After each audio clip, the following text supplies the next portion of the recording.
Hi. People often say, I will be happy if. In other words, their happiness is dependent upon someone or something else. Could be a relationship, a job, money, acceptance, a better shaped face. But the great thing for us Christians is that we can be happy because and not if. In other words, the word if does not come into the equation with a Christian. We can be happy because. We can be happy because we have Jesus. He has given us the resources and the ability to be happy just by Himself alone. We can be God dependent and not independent. The lie Satan will say to you is that you can only be happy if. God says you can be happy because. The verse in the Bible says in Psalm 16:11, in your presence is fullness of joy, complete joy, and at your right hand are pleasures forevermore. It clearly states that being happy is being close to Jesus. All the other things we desire or need are at His right hand, and they are called pleasures. Once we have learned to be happy with Jesus, then our relationship with our future partner will be greater and more wonderful, because we will not be dependent upon them for our happiness. It will surely produce a patient and a more even and stable relationship. So let's have a look at some examples of enrichment, or general enrichment. When I'm hungry, I need to eat food. A cube of plain cake will take away the pain of hunger and satisfy me, but a cube of cake with chocolate icing on it still satisfies me, but also more than that, it enriches my experience in becoming full up. Let's look at another example. Nothing can make me happier or blessed or more filled with the Spirit than fellowship with Jesus alone. It can be at home or at work, and my soul can be as satisfied as at any time, and my heart filled with peace and rest. But my experience of God can be enriched by other things. A sunset, for example, will enrich my appreciation of Him. As the sun goes down over a shimmering sea, or perhaps on a summer evening, my heart is touched by the marvellous Creator, and so the whole experience of God seems richer. Today I saw a picture in a paper of an estuary with a blue sky, and my heart was moved with appreciation towards God. Life is full of good things that will not make us happier, but will enrich our love, appreciation and understanding of Him. As I've said before, I can worship God at home or at work and be 100% satisfied and fulfilled. It is no less on a sunny day than on a cloudy day. But the difference is that at times, and not always, my experience of God is deeper and richer, perhaps on a sunny day. I could hear a lovely song about Jesus, and this too might enrich my love and appreciation of Him. It doesn't make me happier, only God alone can make me happy. Rather, the things around me, whether music or nature, simply enrich my experience of Him and make it all the more sweeter. David could say in Psalms, I love the Lord because. In other words, his life was enriched by the experience he had.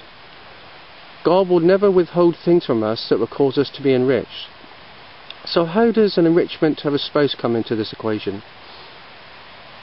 Well, first of all, we alone can never make each other happier than Jesus can. And that's a vital thing to learn. Having a companion will not make us happier.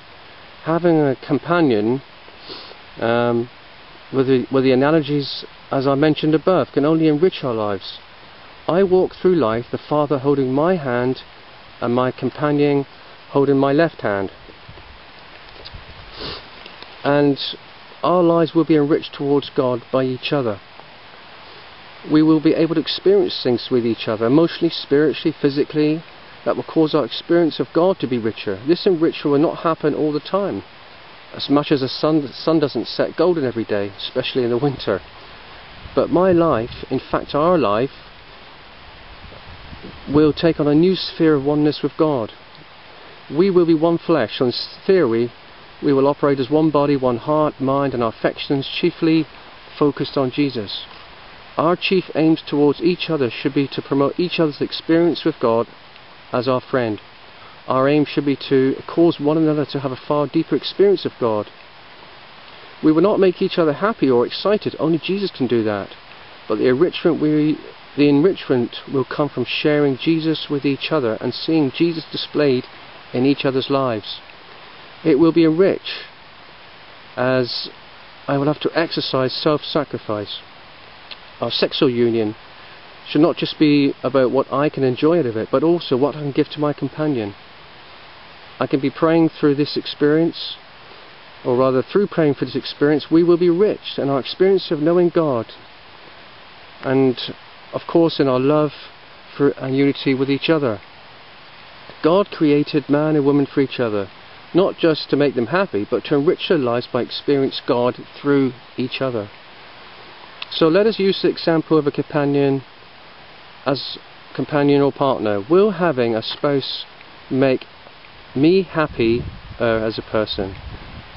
And the answer is simply in 2 letters, no. So what should it be for me then? Well, the whole purpose of the other things besides having God is to enrich our lives, enrich our appreciation of God. Whatever we have or want should always cause us to promote us through be brought closer to God and to love Him more. So this is how I believe a relationship should affect us. It enriches our walk and growth with God, always bringing us closer and nearer to Him by this relationship. Anything that I desire must have the end result of making me appreciate God more. A relationship then is to have someone to show affection and romance to be able to share life with, to be able to share God, what God has done for us that day, to share life's joy and sorrow, to share God's work with, to help each other when we need support, someone to have a best earthly friend, someone to express our emotions to. But in all this, still only God is the one who can make us happy. It is possible to find our emotional needs met through worship to God alone, as I have certainly discovered myself. In marriage, having a companion will help us in our struggles to meet one of those God-created sexual needs. So the key word is enriched and not made happy by each other. In a relationship we should expect affection, romance, support, togetherness, interaction and support.